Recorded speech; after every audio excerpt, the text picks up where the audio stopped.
We're staring up at a Colorado sunrise from a creek running through a bed of tall grass. Cottonwood trees, 3 stories high, trellis over the watercourse, their leaves waving in the wind. Off to the east, the oldest building in Denver casts a long, silent shadow into an empty farmyard. And just west of us, in the distance, the sounds of traffic. Commuters moving, muted to the stories and history they rush by. This wild tract of land, hidden inside Colorado's capital, a freeze frame in history, of a time when the land belonged to the Arapaho and Cheyenne, before the booms and busts began to birth the Queen City of the Plains, a time when a 2-story pile of Victorian brick, built on the Lone Prairie by the Brantner brothers, came to be one of the most famous waypoints for settlers headed west. The land is the 4 Mile House Historic Park, and that 2-story pile of Victorian brick is the 4 Mile House. And this is the Colorado Vibe.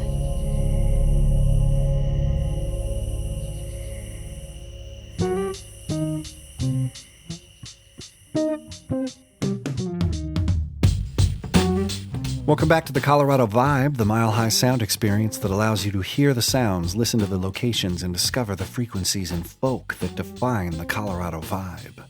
I'm your host, Jake Sanders, and today's episode takes us to the heart of Metro Denver, and to the heart of frontier history itself, to the 4 Mile House Historic Park.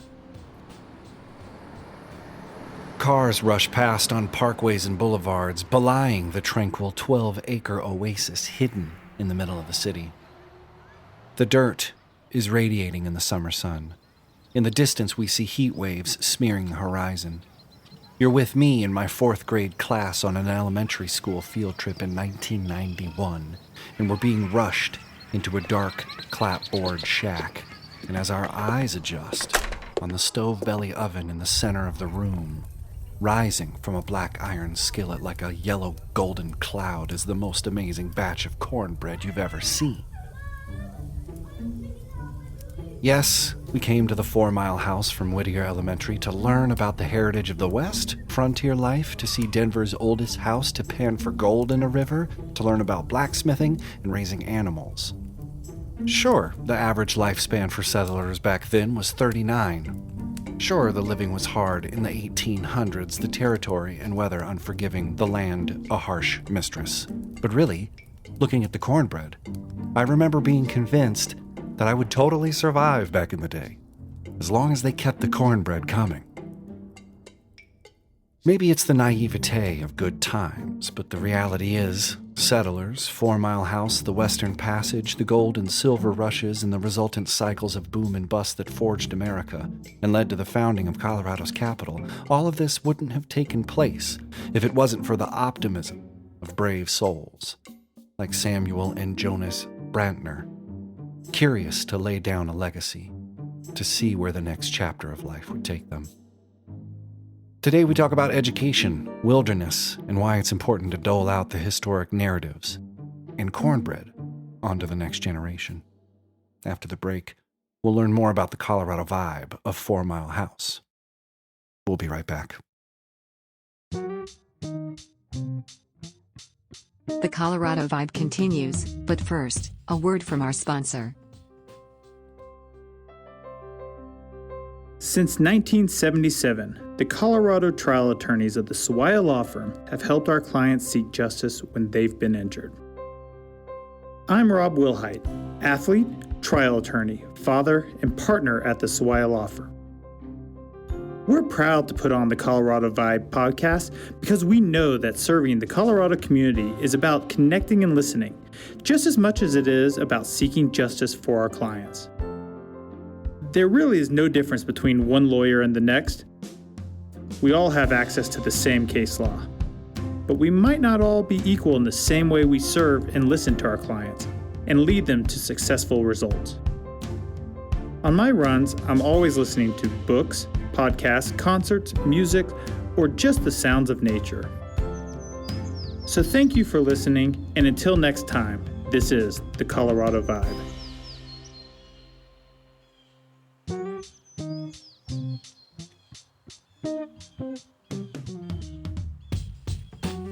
Today on Colorado Vibe, we're talking about the wild frontier roots of Colorado, wilderness education, and stewardship of this beautiful land with Misha Fraser. I'm the education director over at 4 Mile Historic Park.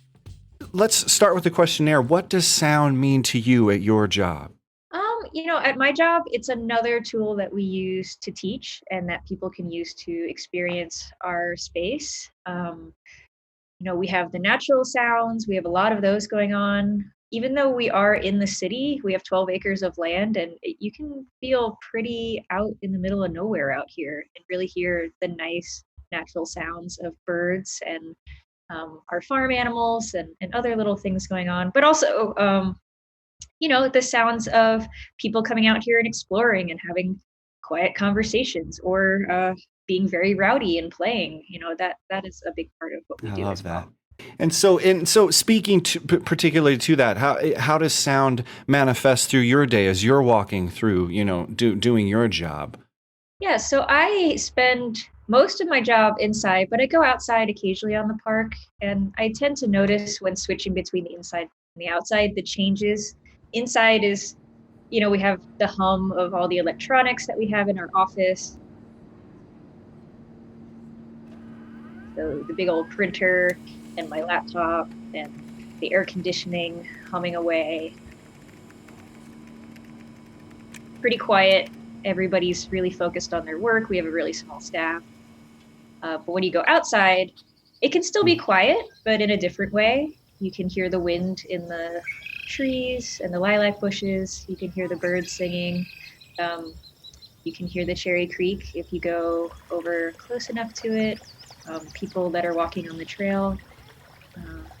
And if we have a school group, we can hear them talking to each other, being excited and learning. They do make music sometimes. We have a music making activity, so that's always fun.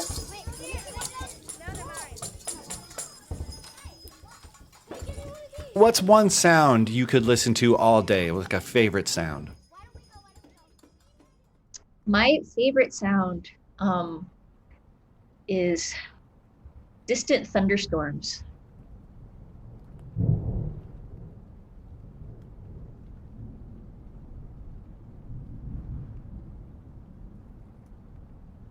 I got to experience this recently with some of the storms we've been having. I was taking a walk with my partner, and there was a thunderstorm. It wasn't where we were, so it wasn't raining and it wasn't windy, but we could hear it. And it just sounded sort of comforting and nice and relaxing. And it kind of made us walk a little faster to get home. But that was just it was a very nice sort of noise. I could listen to that as long as it doesn't get too close and start hitting. Yes, of course. Yeah. Context is everything there. What's your least favorite sound? I thought about this a lot, and I think it is listening to a party that I'm not at.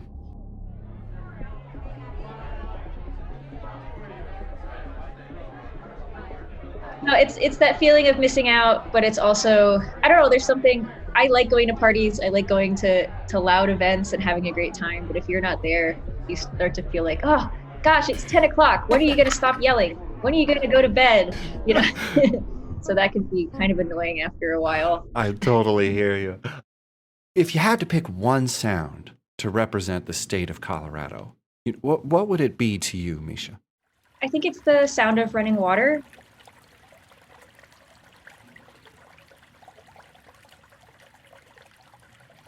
Not just because I work at a park that's by the Cherry Creek, and the Cherry Creek is a big part of the history that we teach here. The house wouldn't be here if the creek wasn't here.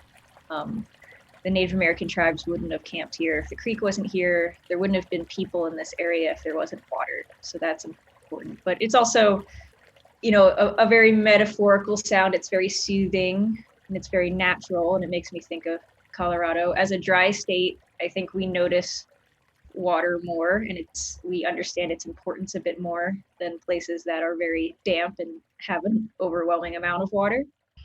But also, just as a metaphor for history, time moving on, that's kind of what history is. It's a natural force, it moves. And, when I'm teaching And what we're doing here in the education department is basically taking up a scoop of water from a river and being like, that's the river. It's not perfect, but it helps people kind of understand a little bit of Colorado history and the people that came before us.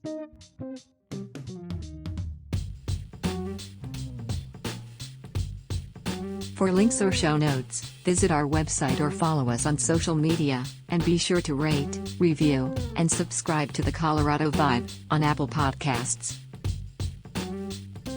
Until next time, enjoy the vibe.